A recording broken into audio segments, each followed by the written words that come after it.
Hey everybody, welcome back to the Driveway Engineer. I'm JR. Today you guys get to ride along with me on my vacation to one of the cooler junkyards I've ever been to. I've never been somewhere with golf carts, and these were for the people. And they have like little Dr. Seuss numbers on them. It's kind of cool. I'm at the pull apart in Louisville, Kentucky. This is what I do for fun on my vacations. It's been stupid cold here in the Midwest, so I thought, last weekend now, a week ago now, I thought, why not head south and see what we can see down here, and see, what kind of different things you can find in different areas. And pull-aparts are a nationwide chain, just like LKQ. I cut my teeth on self-service junkyards in pull-aparts in Cleveland, Ohio. There used to just be one, and then they opened another one, then I moved away. But I went cruising through the import section here looking for TDIs. There were surprisingly a lot of people out here, and I know that like for them it's kind of cold. It was a crappy day.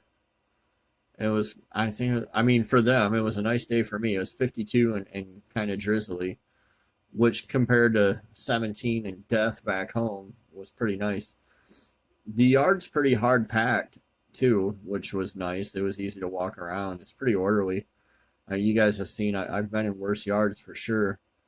So I've already found my way over to the GM section. I'm checking out all the SUVs and all the bad Atlas 4200s. There's somebody pulled one there. Apparently Trailblazers are really popular down there. For whatever reason in this video I got onto a real S10 kick. I don't know why exactly. I'm 6'5", and I know somebody will come along and be like, I'm 6'11", and I sit in an S10. They're not super comfortable for me. But what dawned on me, and I don't know why, I don't know, but this is a very clean bedside for an S10 for me. These trucks were cheap and they were affordable and they were treated as disposable. But look, it's got the cab corners, it's got the rockers. The frame's in pretty all right. Like, I'm sure the people of Kentucky worked this just the same as the people of Michigan. It just didn't see the salt. And when they get in the salt and they're not taken care of, if you're not up on your Groil game, they disintegrate, which just isn't an issue for the people of Kentucky. So not the normal stuff I'm used to seeing. Like, there's a Buick Skylark, like a 95 Buick Skylark, a bunch of OBS stuff. In pretty good condition. There's a G-body. I don't know why I didn't look at it, but I see it now.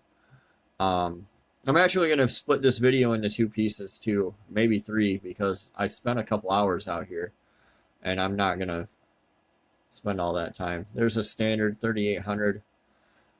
I think the 3800 is a pretty good bang for the buck if you're building something small like a 4Runner or a old CJ style Jeep. Here's a 4.3. I've not seen an LS yet in this yard. Another Buick Skylark, real popular down here apparently. Equinox, Pontiac, Montana. To me, this video looks rotated, but for you, I'll probably rotate it around when I edit it because I don't know why I was doing this. But a Chevy Corsica. I've seen one of those in a while. Square S10. This one's somebody's little hot rod too. It's got like some little chunky tires on it, and it's kind of cool. It is missing the cab corner, but in Michigan, I don't even see square S10s at all. It was just a 4.3. I was wondering if maybe I wouldn't look up on like a small block swap or some headers or something like that, but somebody just made a hot rod look out of their little 4.3. Which I think it would be fun. I built a turbo 4.3 before. I think it would be fun to do another. Bunch of Cadillac DTS, STS, CTS. They don't seem to hang in there for the long haul. Chevy G20 van, small block. Pontiac Grand Am. We don't have those on the road up here anymore, really, for the most part. I know somebody's going to come along and be like, I have three. It's a beautiful part of being on YouTube. You can find somebody that has anything if you look hard enough. Bunch of Chevy Malibus. I don't know what my deal was at this point in time a week ago. I'm very fickle, if you guys don't know. So for this brief moment in time, there's a 411 PCM. For this brief moment in time, I decided that what I really, really wanted in my life was a Chevy S10 for some reason. Here's a Monte Carlo, douchebag car number 1. Not a lot of those around anymore either. And then again, I fixated on this 18 van that I'm walking towards. I don't know why I did that exactly, but it's how I roll. I do like the van. I'd like it with a grill guard, and I don't know, I'd drive it around. It's in pretty rough condition though. This one was newer. It was TBI, but not super new. So this caught my eye right away, even though the other G-body didn't. This G-body appears to be mint. Like, these quarters are in good shape. That trunk lid's in good shape. Somebody's gotten most of what they can get out of it. But up here in Michigan, we just don't see G-bodies anymore. And I like G-bodies. I stopped and took a couple pictures. I think I sent them to my brother. I don't know if I put them up in the group or not. But yeah, it was kind of a bummer to see it out there like that for me, because they're so hard for me to find at a price that I'm willing to pay. I used to, when I was a teenager, my friend Tim and I, we flipped a bunch of those cars. We'd buy them from the auction for like $200 and $300, and then we had a scrapyard that would sell us engines for $100. There's another square S10. I like square S10s. I don't know that I'll ever buy one, but I like them. The grills in those vans, by the way, are the same as Chevy grills. More Cadillacs. Somebody yoinked the LS out of here. That was the case with most of the LS stuff that I saw. Somebody had gotten it. They'd gotten to it right away. I did find a couple engines out here, ultimately. I'm sure they spun. I'm sure they'd win.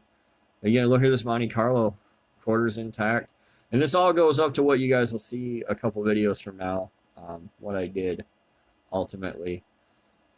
I do understand the argument of, hey, I can't find LS engines near me, you know, and I tell people drive. Like, I drove to Kentucky. You should drive to Michigan if you're in Kentucky. And that's kind of you gotta bloom where you're planted, right?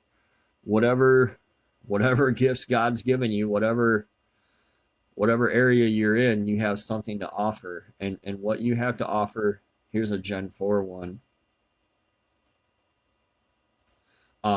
What you have to offer in Kentucky is clean body panels. So there's some Gen 4 rods and stuff. I found a couple engines out there, picked up the intake and the heads. And I think I mentioned that before. I don't know why that's a thing for people, but it is. So I don't know, maybe they're buying short blocks on Summit or something.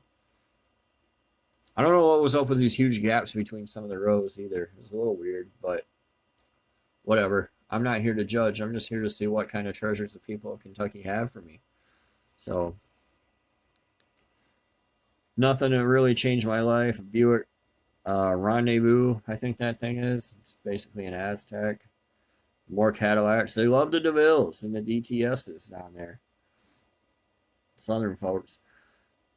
And I mean, maybe it did seem to me that there are way more cars than trucks, and that may be a weather thing, you know, I don't know. Now that I'm older, another square S10. This one's a Blazer or a Jimmy or whatever. It looks like I fixated on the Fiero though. Because why wouldn't you? What's slow and disappointing and tiny and supposed to be exotic? Fiero. Yeah, what I noticed on most of this stuff as I walked through was what great condition most of these body panels were.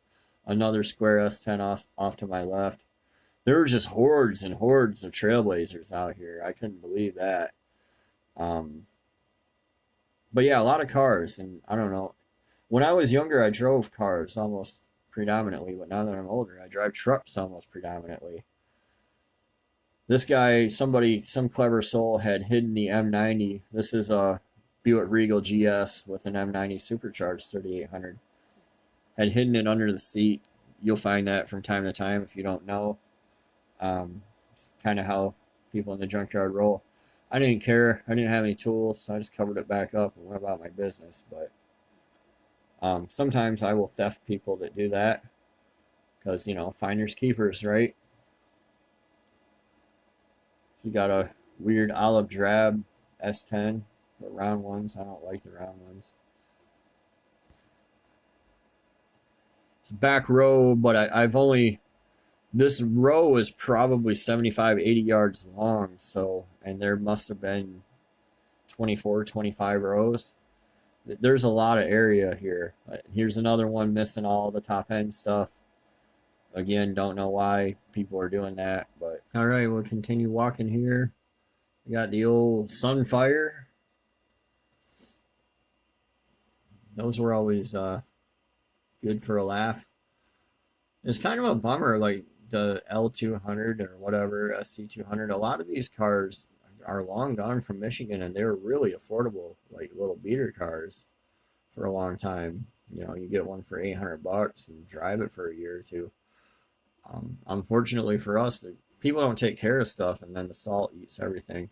Yeah, it seems like way more effort to eat that wheelbarrow up there than what it was worth, but who am I to judge? Here's another Tahoe, and somebody got it. Somebody got it. Somebody's on the ball out here for the LS stuff. There's an Avalanche. Somebody got that. So, I mean, I understand when you guys tell me, like, oh, there's crews that come and take everything. Like, I get it. But I also get that there's ways to beat them if you really want to. Or you can take what you're granted. Like, all these body panels that you guys are not using are valuable where I'm from and other places up north. You know, maybe you pull some of them and bring them up north and sell them. And then haul a load of engines back to where you're from and sell them. Like I said, you got to bloom where you're planted. So I'm going to go ahead and end the video here. It's pretty long already. And we'll come back next week and show you guys more of the LKQ junkyard, or the pull-apart junkyard in Louisville. So I hope you guys enjoy. I hope you're looking forward to more. I hope you're looking forward to see the treasure that I brought back. And we'll see you next time on The Driveway Engineer. Thanks for watching, guys.